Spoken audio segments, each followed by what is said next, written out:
nuestras batallas. Dios pelea nuestras batallas.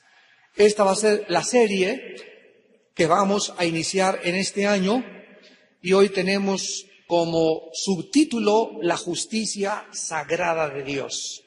La justicia sagrada de Dios.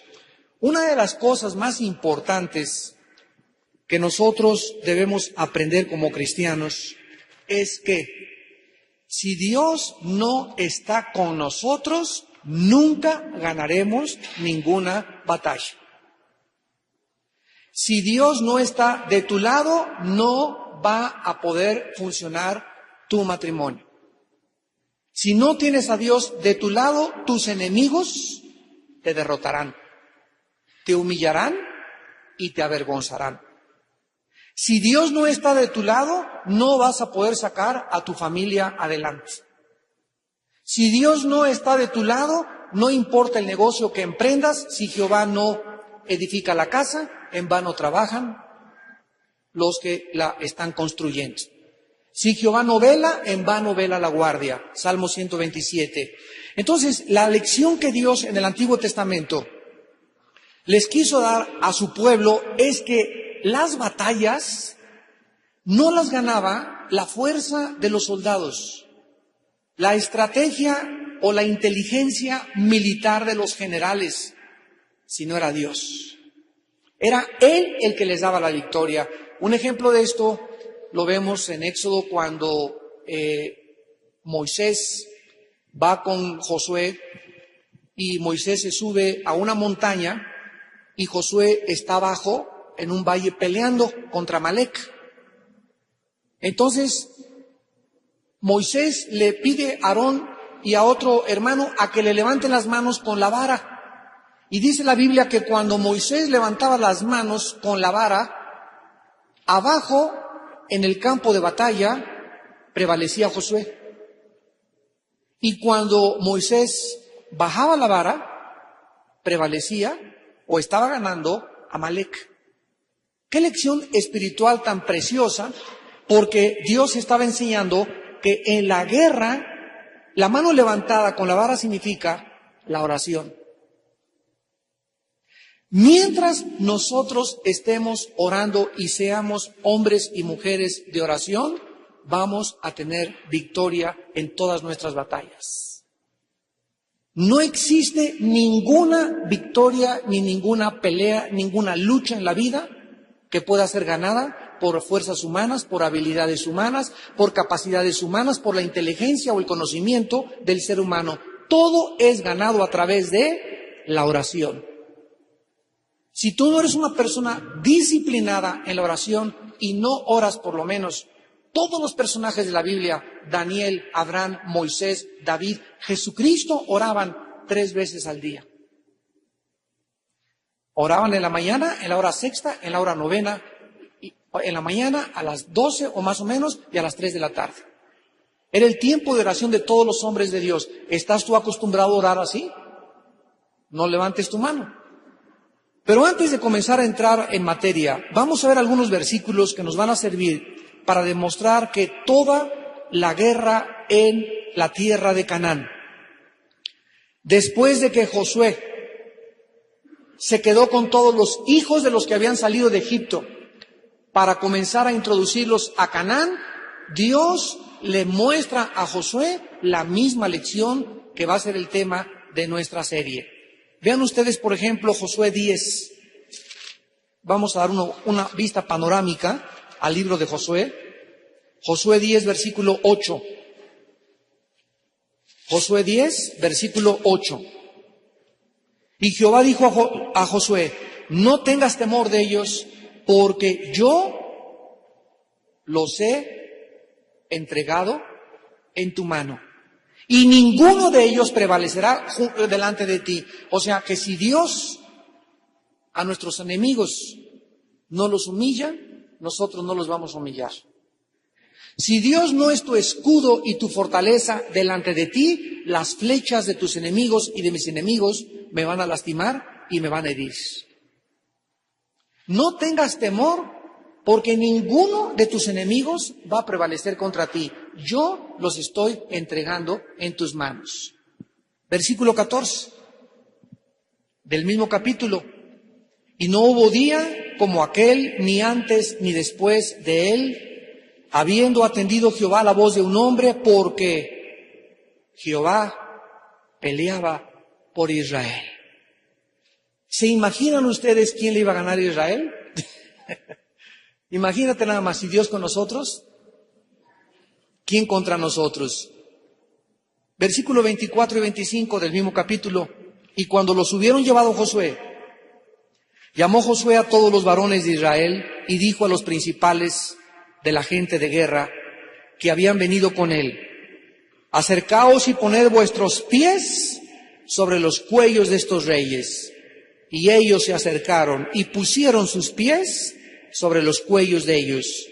Y Josué les dijo: no temáis, ni os atemoricéis, sed fuertes y valientes, porque así hará Jehová a todos vuestros enemigos contra los cuales peleáis.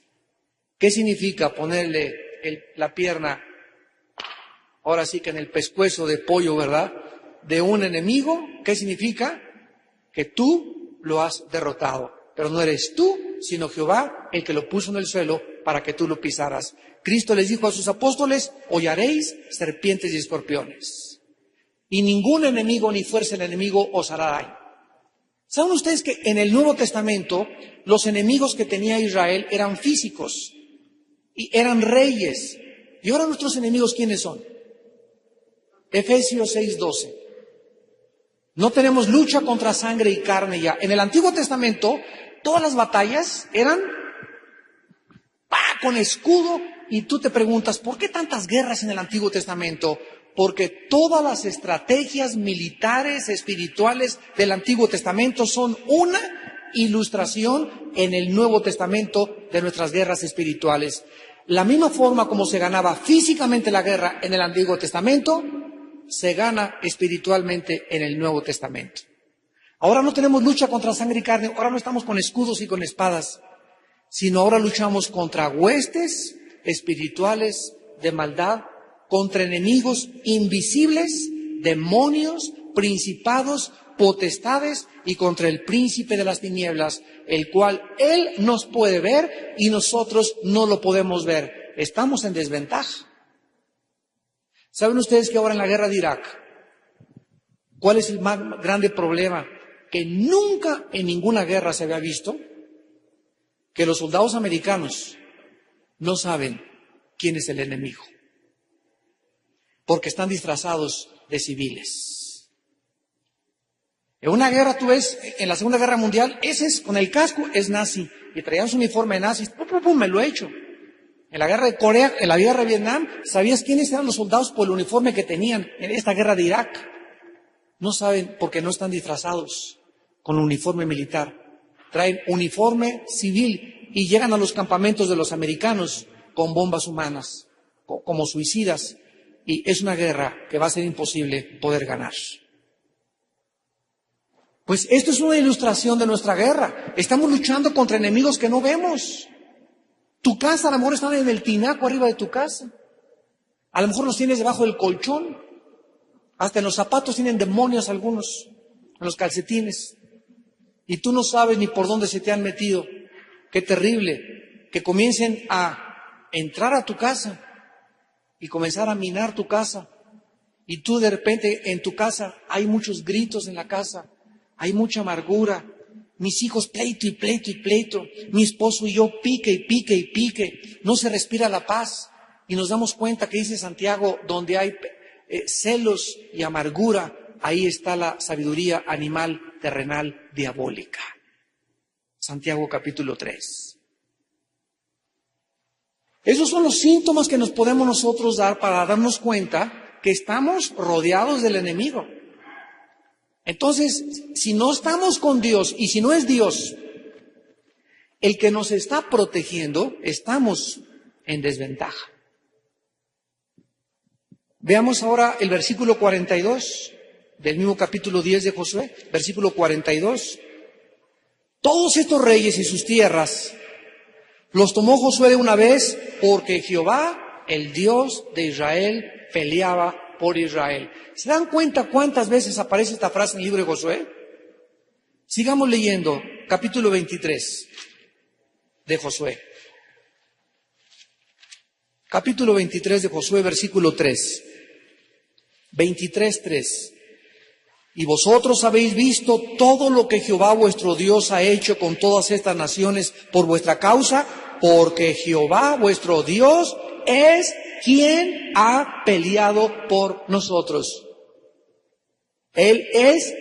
Josué le recordó, fue Dios el que nos dio la victoria. No nos enorgullezcamos. No es que seamos competentes, dice Pablo a los Corintios, sino que nuestra competencia proviene de Dios. No es que yo sea muy salsa, ni muy habilidoso para hacer negocios, ni tampoco el dinero que has hecho o que yo he hecho, o la casa que tengo, o el carro que tengo, o la prosperidad que hemos llegado, o los 5 doctorados que tengas, o las 5 licenciaturas, o lo que hayas alcanzado en la vida. No es por tu habilidad ni por tu fuerza. Ciego, es Dios quien te lo ha dado. Es Dios quien te ha dado la capacidad, la mente, la salud para hacer negocios, para hacer dinero. Y lo que Dios nos ha dado, nos los ha dado para que nosotros lo usemos para bendición de los demás. ¿Saben ustedes que desde que Dios comienza la Biblia y llama a Abraham, le dice a Abraham, ven Abraham, quiero hacer una nación grande de ti y engrandecer tu nombre? En ese momento Abraham, gracias Señor, ¿verdad? Por todo lo que vas a hacer conmigo. Yo sabía que yo tenía que ser grande, pero Dios no lo deja ahí. Le dice, para que tú seas bendición a los demás. Desde ahí parte Dios en el Antiguo Testamento. Dios me va a dar algo en la vida. Si Dios me hace un grande deportista, es para que cuando me retrate y cuando salga en el periódico, no me, aquí yo esto y esto, y muy bueno, sino para que ahí pueda yo dar testimonio de su poder. Si Dios me hace un grande artista, si Dios me hace un grande licenciado, un grande abogado, diputado, jefe de policía, senador, gobernador, no es para que ahí en la altura me enorgullezca. Porque el éxito enferma y marea al ser humano que no vive bajo la sumisión de Jesucristo. Ustedes lo saben muy bien, el poder enferma y el poder total corrompe totalmente. Esto lo dijo un emperador romano. Algo le pasa al ser humano al alcanzar el éxito que lo marea la grandeza. Los emperadores romanos llegaban ahí cuando la gente, ¡Hail César! ¡Hail César! ¡Hail César! Algo había en esta halago de la gente y de la multitud, lo que les pasa a los artistas, lo que les pasa a los políticos, lo que le pasa a cualquier persona. Cuando la gente comienza a halagarlos y exaltarlos, se enferman. Se enferman. Porque no fuimos creados para recibir gloria. Fuimos creados para que si alguien nos quiere dar gloria, la recibamos y la aventemos al cielo. Porque Dios no comparte su gloria con nadie. Y esto es lo que tenemos que entender, que Josué les quería recordar. Y finalmente en Josué 23, versículo 10. Un varón de vosotros perseguirá 1000, porque Jehová vuestro Dios es quien pelea por vosotros, como él os dijo. Muy bien, Israel, en el libro de Josué, finalmente estaba en la tierra de Canaán. La generación anterior, o sea, los que Dios sacó en Éxodo de Egipto, todos se quedaron muertos en el desierto, menos 2, Josué y Caleb. ¿Por qué se quedaron ahí tendidos en el desierto y no entraron a la tierra de Canaán? Simplemente lo dice Hebreos capítulo 4, porque no le creyeron a Dios. Dice la Biblia en el Nuevo Testamento que por la fe estamos firmes. Mientras nos mantengamos confiando en Dios, Dios nos seguirá empujando en la vida, y empujando en la vida, y empujando y dándonos fuerzas para vivir. Pero en el momento que la incredulidad entra a nuestra vida y comienzas a permitir, ay, ¿y por qué esto? ¿Y por qué el otro? No, si Dios estuviera conmigo, ya no me quiere Dios, ya me abandonó, ya nadie me quiere, estoy solito y solita, estaba en el hospital y nadie me visitó, en la cárcel y cuando comienzas en la vida a amargarte, a murmurar, a quejarte, lo estás haciendo contra tu Creador. Y eso hace que te estanques en la vida. Eso impide que la gracia de Dios pueda continuar empujándote. Porque si la gracia de Dios va a actuar en mi vida, va a ser porque sigo creyendo, como dijo Job, aunque Él me matare, seguiré confiando en Él. Aunque me quitare a mi novio, y aunque me quitare a mi novia, y aunque se me cayera en mi casa, y aunque perdiera ese trabajo, y aunque perdiera ese hijo, yo seguiré confiando en Él. No habrá nada absolutamente en este mundo que pueda abortar la misión que Dios tiene para mi vida y para tu vida. Por la fe estamos firmes. El momento que la incredulidad entra como una ponzoña, como un veneno, como una termita a nuestra vida, comenzamos a caer. Comenzamos a perder el piso, comenzamos a retroceder en la vida espiritual. La prueba de fe, entonces, en la que la primera generación que salió de Egipto estuvo delante de ellos, acabó en un fracaso. Y ahora Dios le daba la oportunidad a la segunda generación, a los hijos de los que salieron de Egipto, comandados por Josué y por Caleb. El mismo Dios que les había llevado por el desierto, les había protegido y les había dirigido, ahora a ellos les ayudó, vean ustedes Josué capítulo 5, a cruzar el río Jordán milagrosamente. Josué 4. Dice en Josué capítulo 4, versículos 5 al 7. Y les dijo Josué, pasen delante del arca de vuestro Dios a la mitad del Jordán. Cada uno de vosotros tome una piedra sobre un hombre, etcétera, etcétera. Versículo 7, y responderéis que las aguas del Jordán fueron divididas delante del arca del pacto de Jehová. Cuando ellos atravesaron el Jordán era como un río inmenso. ¿Saben lo que significa Jordán? Significa muerte en el hebreo. Iban a pasar la muerte. ¿La muerte de qué? La muerte de ellos mismos. Dice en 2 de Corintios 4, versículos del 10 al 12, porque nosotros estamos entregados a muerte todos los días por causa de Jesús, para que la vida de Jesús se manifieste a través de nuestros cuerpos muertos. Y mientras yo muera más a mi ego, ¿esta niña de quién es, perdón?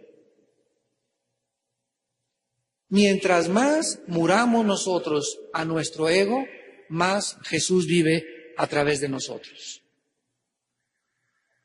Mientras mi ego esté resplandeciente y aquí yo tratando de el papas fritas y Juan Camaney y yo y por qué y esto es injusto, y mientras yo tenga esta actitud del mundo, Jesús está triste dentro de mi corazón, lo tengo arrinconado y no le permito manifestar su vida a través de mi vida.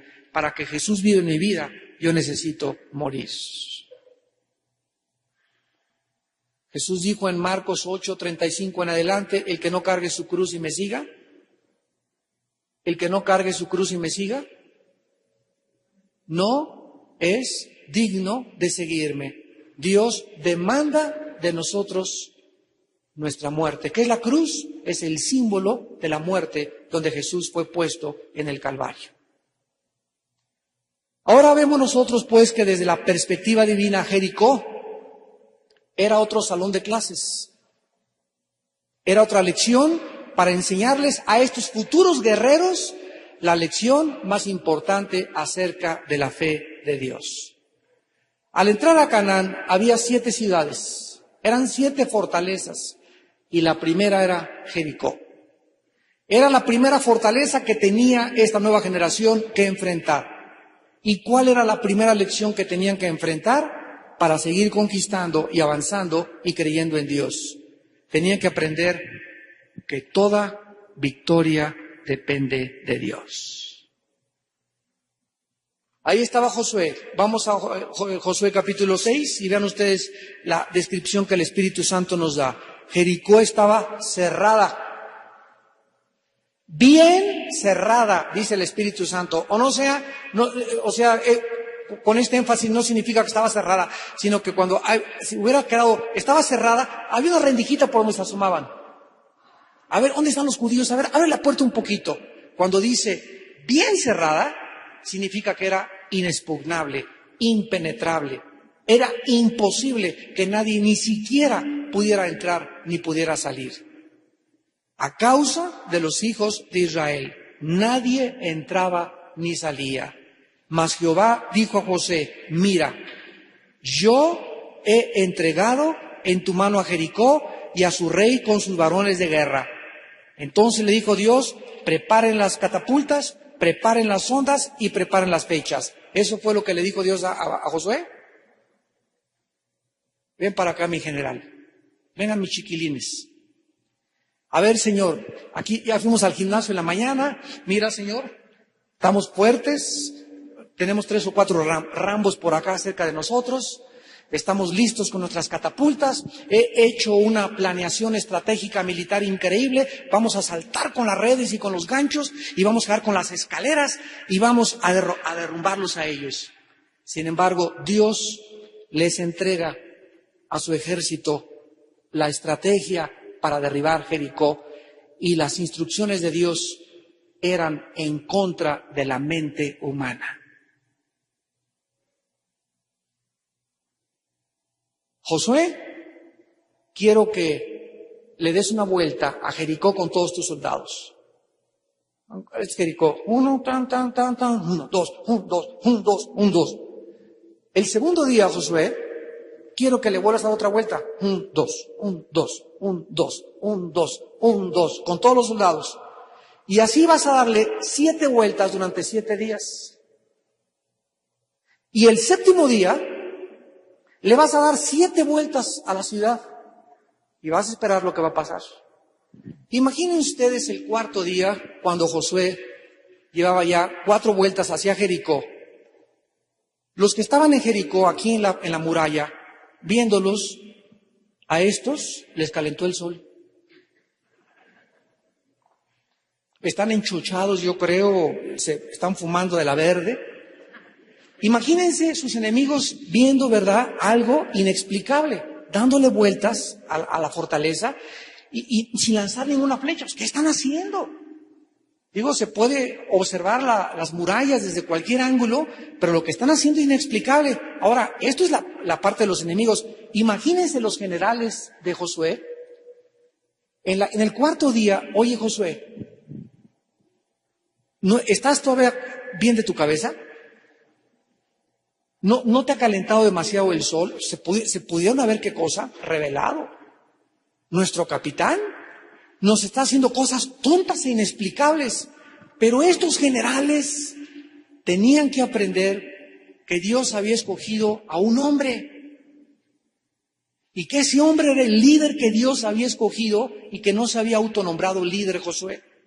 Y los demás tenían la obligación, aunque pareciera ilógico, de seguirlo hasta la muerte.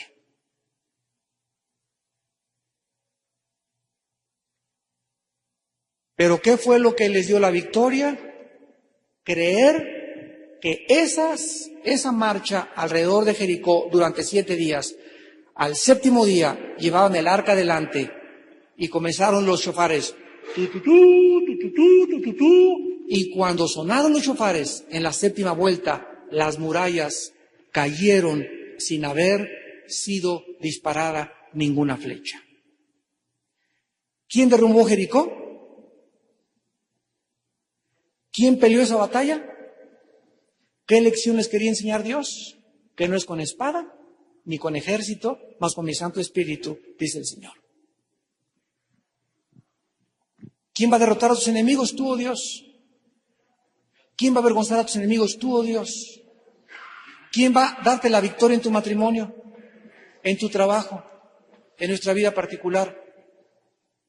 Si Dios con nosotros, ¿quién contra nosotros? Esa es la primera lección, amados santos, que Dios le da a su pueblo en Israel. Confíen en mí, yo peleo sus batallas. Y mientras no tengamos esta conciencia de la presencia de Dios en nuestra vida, nunca lo vamos a lograr. ¿Saben ustedes que la palabra Jericó significa la ciudad de las palmeras? Eso es lo que significa la palabra Jericó. Y lo encuentran en Deuteronomio 34:3. Y Jericó aparecía como la ciudad de las palmeras, como un oasis de placer, de prosperidad y de seguridad. Veamos ahora que la caída de Jericó representa la lección de que Dios tiene una justicia sagrada.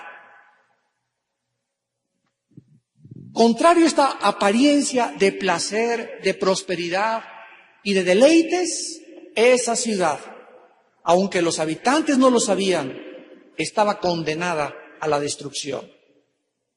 Si tú vas a Las Vegas ahorita, toda la pompa y el deleite y los placeres, y no saben que están condenados a la destrucción. Vas a Acapulco y toda la Dolce Vita y a todos los lugares que toda la gente escoge de pecado y todo. Y aunque podemos nosotros como cristianos ir a esos lugares sin tomar parte de ese pecado, son ciudades condenadas a la destrucción. Lo mismo que personas y familiares en tu vida que tú conoces, que aquí está mi compadre, gordo, ya como Santa Claus, ya se compró 4 coches, y yo como cristianito aquí luchando, y no me va bien, y parece que mi compadre con 3 de sus mujeres ahí, y se va, y hace cosas que yo quisiera hacer, pero tú no sabes que tu compadre está condenado por Dios a la destrucción. Por eso dice en el Salmo 37, no tengan envidia de los que prosperan en su camino. Confíen en Dios y hagan el bien y vivirán tranquilos sin temor del mal. Deleítate a sí mismo en Jehová y Él te concederá las peticiones de tu corazón.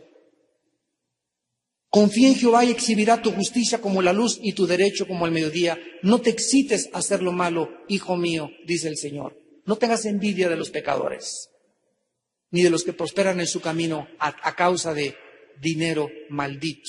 Dinero mal habido es dinero maldito. La caída de Jericó testifica acerca de la justicia santa de Dios y de las consecuencias del pecado. Es la primera lección que aprendemos en esta noche. Nos testifica acerca de la justicia santa de Dios, aunque parezca que muchas ciudades, aunque parezca que muchas personas, aunque parezca que muchas familias se están saliendo con la suya y están triunfando en el pecado, la Biblia nos enseña que hay gente que tiene éxito en el pecado. Pero por el hecho de que nosotros los veamos actualmente seguir pecando cínicamente, no significa que el juicio de Dios no vaya a caer sobre sus vidas tarde o temprano. Tenemos un ejemplo en Jezabel. Jezabel estaba casada con un rey débil de carácter y ella era fuerte de carácter. Qué parejita, ¿verdad? Ella fuerte. Y le decía acá, métase el coche, me lo surto llegando a la casa. Y así hay muchas parejas, ¿verdad? Donde él es débil de carácter y ella es fuerte de carácter. Y cuando un matrimonio con estas condiciones llega a Cristo, ella tiene que humillarse y quebrantar su carácter, empujar a su esposo, ser una mujer sabia, porque el liderazgo lo tiene que llevar el varón. Los matriarcados en la Biblia están condenados al juicio de Dios. Y Jezabel una vez fue acá, quiero comprar ese terrenito que está ahí junto. Y fue y le preguntó a un tipo ahí, ¿cuánto vendes tu casa? Y le dijo él, yo no la vendo. Y que regresa al palacio. Y se lo encuentra a Jezabel, viejo chillón ¿por qué chilla? A ver, contésteme. Pues porque fui ahí con un terrenito y no me lo quisieron vender. ¿Cómo que no te lo quisieron vender? Vamos a ver ahorita. Y va Jezabel y lo mata y le quita la tierra. Así, de ese tamaño era esta reina Jezabel. Y murió lamida por los perros y aventada desde un balcón. Y aunque triunfó en el pecado y tuvo éxito en el pecado, dijo Dios, basta, tu tiempo se ha cumplido. Jericó nos enseña esta lección. La justicia sagrada y las consecuencias del pecado se pagan tarde o temprano. ¿Cuánta gente vemos ahorita, verdad? Yo tengo tantas amistades de cuando no era cristiano que me decían, mira, vamos a entrarle al lavado del dinero, vamos a hacer narcos, vamos a robar, vamos a hacer esto, vamos a hacer aquello, vamos a tener 2 o 3 mujeres para que una sola esposa, etcétera, etcétera. Y todas estas personas que quisieron dinero fácil, rápido y barato, acabaron mal a fuerza, porque el diablo te da a corto plazo el BTP, viaje todo pagado, pero viene y te cobra la factura en el día que menos lo esperas, y Dios trabaja a largo plazo. Dios trabaja, irá andando y llorando el que lleva la preciosa semilla, pero regresará contento, gozoso y alabando a Dios. Padre, llevo 25 años de trabajar contigo, he sido honrado, me ha costado trabajo, pero he luchado y sigo adelante y ahora me has prosperado. ¿Por qué? Porque he amado tus mandamientos. Mucha paz, dice la Biblia, tienen todos aquellos que guardan la palabra de Dios. La segunda lección que tenemos en esta noche es: la justicia divina no es caprichosa. Dios no mandó el tsunami en el Asia para que 200.000 personas se murieran aproximadamente, solamente porque Dios es un Dios caprichoso. Antes de morir, Moisés predicó un sermón advirtiéndole a la nación de Israel: mi voluntad, mi habilidad, mi capacidad me ha dado lo que yo tengo, sino acuérdate que es Dios el que te da la fuerza para hacer lo que tú tienes en la vida. Dios les advirtió contra este pecado tremendo cuando ellos llegaran a prosperar. Y le hizo hincapié que no sería ni por la justicia ni por la bondad de ellos por lo que Dios les iba a entregar Canaán, sino por la maldad de los cananitas. Así como años más tarde Asiria y Babilonia se convirtieron en instrumentos para ejecutar los juicios sobre Israel, ahora Israel iba a ser un instrumento para castigar a Jericó. O sea, era un capricho de Dios que llegaran los judíos, rodearan Jericó y se murieran todos en Jericó, menos Rahab y su familia, como lo vamos a ver en las otras clases. No era un capricho de Dios. Ya los de Jericó habían oído de la santidad, de los caminos y de Jehová. Ya habían oído de él. Ya sabían que les había abierto el mar rojo. Ya sabían que les había abierto el río Jordán. Pero era una ciudad donde abundaba la astrología, abundaba la brujería, abundaba la inmoralidad. Los hombres tenían 2 o 3 o 4 mujeres. La mayor parte de las mujeres en Jericó eran prostitutas. Y Dios había tenido mucha paciencia esperando que estas personas pudieran cambiar su estilo de vida y nunca lo hicieron. Entonces le dijo a su pueblo: ustedes no van a ganar Jericó por su habilidad, yo voy a derrumbarla. Ustedes son mi instrumento porque ustedes son el brazo ejecutor de mi justicia. La justicia de Dios no es caprichosa. La destrucción de Jericó era el comienzo de la exterminación decretada en contra de la maldad humana. Dios, tarde o temprano, te dice: el juicio viene. El juicio viene, el juicio viene, ya párale, ya no peques, ya deja de pecar, ya deja de engañar a tu esposa, ya deja de estar robando en tu trabajo, y te he permitido llegar a un tiempo para que tú te arrepientas, y mi paciencia debe guiarte al arrepentimiento, pero tú no quieres entender. Y dice Dios, tal vez hoy en la noche para muchos, basta, llegó la hora en que el juicio cae sobre tu vida y la familia. ¿Cuántos de ustedes que me escuchan, ojalá conocen a muchos, que están próximos a un juicio muy grande de Dios? Han oído la palabra, han venido los domingos, han venido los miércoles. Dios te ha hablado a través de cassettes, a través de tu esposa, a través de tus hijos, a través de tus parientes, y tú sigues duro como una piedra, empedernido, terco, desafiante, creyendo que nunca te va a pasar nada, y estás muy equivocado. La caída de Jericó nos ilustra que el juicio de Dios tiene que caer tarde o temprano.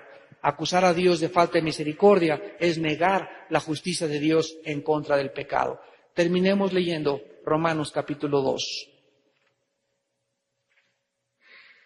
Nosotros nos preguntamos por qué se muere la gente, por qué aquello, esto es injusto, Dios no es un Dios de amor, sin saber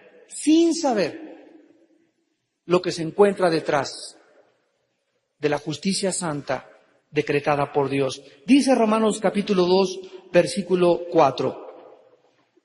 ¿O menosprecias las riquezas de su benignidad, paciencia y longanimidad, ignorando que su benignidad te guía al arrepentimiento?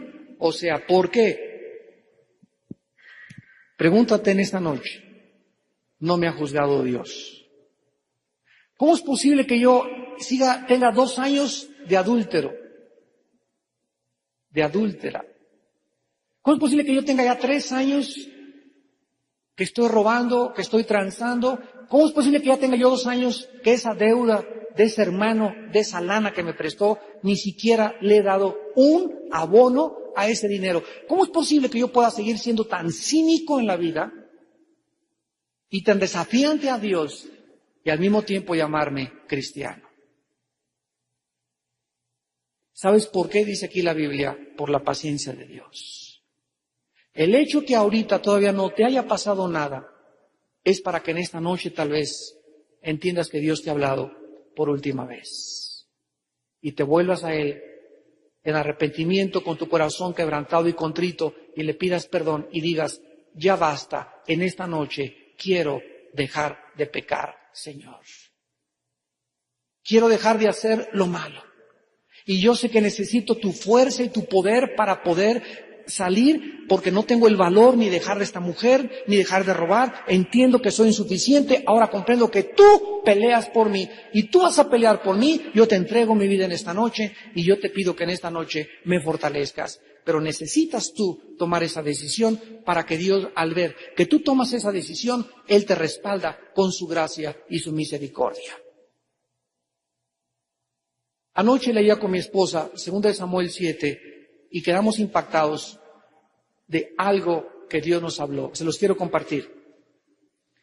En 2 Samuel 7 Dios ratifica el pacto abrámico a David, diciéndole que de su descendencia vendría el reinado eterno del Mesías. Pero hay un versículo que dice que Dios no le quitaría a Salomón su misericordia como se la quitó a Saúl. Y nos quedamos, mi esposa y yo anoche, nos mirábamos y me dice: ¿hay alguna otra persona en la Biblia que tú sepas, Armando, a quien Dios le haya quitado su misericordia? Nos impactó tanto que me puse a buscar en la concordancia y todo, y encontré que es la única persona en el Antiguo Testamento a la que se le dice que Dios le quitó su misericordia. Y el pachonchote de Salomón tuvo como 1000 mujeres y no le quitó la misericordia a Dios. Y a Saúl se la quitó. ¿Por qué se la quitó? ¿Se acuerdan ustedes cuándo se la quitó? Y esto fue lo que nos impactó y con lo que quiero terminar. Saúl comenzó a ser influenciado por espíritus malignos, por demonios. Y Dios no hizo nada. Comenzó a agarrar lanzas y aventárselas a David. Comenzó a perder el juicio y la mente. Esto nos da cuenta que en el momento en que Dios se hace para atrás y permite que los demonios comiencen a afectar a una persona al grado de quitarle su razón, su coherencia, y la persona comienza a dar bandazos en la vida, es porque esa persona ya rebasó la línea de la paciencia de Dios.